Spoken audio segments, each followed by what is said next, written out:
Perkenalkan, nama saya Rival dari kelas 8 SMPN 1 Atap 2 Palangkaraya.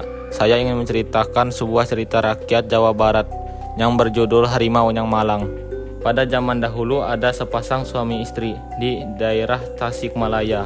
Kehidupan mereka cukup tentram dan bahagia. Pada suatu hari mereka menemukan seekor harimau kecil yang ditinggalkan mati oleh induknya. Harimau itu dipelihara oleh mereka, dididik dan diperlakukan seperti anggota keluarga sendiri. Ternyata hewan itu tahu diri. Ia menjadi penurut kepada sepasang suami istri itu. Harimau itu tumbuh menjadi besar. Ia cerdas dan tangkas. Harimau itu dipanggil Si Loreng. Demikian erat hubungan Si Loreng dengan suami istri itu, sehingga ia dapat mengerti kata-kata yang diucapkan suami istri itu. Kalau ia disuruh pasti menurut dan mengerjakan perintah suami istri itu dengan baik. Suami istri yang bekerja sebagai petani itu semakin berbahagia ketika lahir anak mereka, seorang bayi laki-laki yang sehat dan menyenangkan. Apabila mereka pergi bekerja di sawah, bayinya ditinggal di rumah. Si Loreng ditugaskan untuk menjaga keselamatan bayi itu. Hal ini berlangsung selama beberapa bulan. Sepasang suami istri itu semakin sayang kepada Si Loreng karena hewan itu ternyata dapat dipercaya menjaga keselamatan anak mereka. Pada suatu siang yang terik, istri petani pergi ke sawah untuk mengirim makanan kepada suaminya.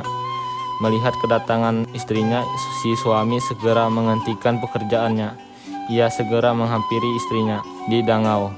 Di sana si suami melahap makanan yang dihidangkan istrinya. Baru saja selesai makan dan minum, tiba-tiba mereka mendengar suara gerangan Si Loreng. Si Loreng nampak lari pontang-panting melewati pemantang sawah, terus menuju ke dangau. Si Loreng mengibaskan ekornya berkali-kali dengan lembut sembari menggosokkan badannya kepada suami istri itu. "Kang, mengapa tingkah Si Loreng tidak seperti biasanya?" tanya sang istri. "Ya istriku, aneh sekali. Ada apa gerangan?" sahut sang suami. "Kang, lihat," teriak sang istri. Mulut Loreng penuh dengan darah. Sang suami tersentak kaget. Mulut Si Loreng memang berlumuran darah. "Loreng," kata sang suami, "jangan-jangan kau telah menerkam anakku. Kau telah membunuh anakku."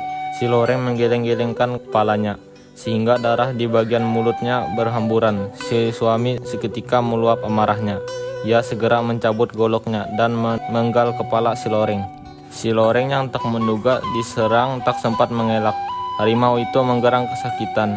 Ia tidak melawan, hanya sepasang matanya memandang ke arah sepasang suami istri itu. Dengan penuh rasa penasaran karena hewan itu belum mati, si suami segera menggayungkan goloknya dengan penuh kemarahan.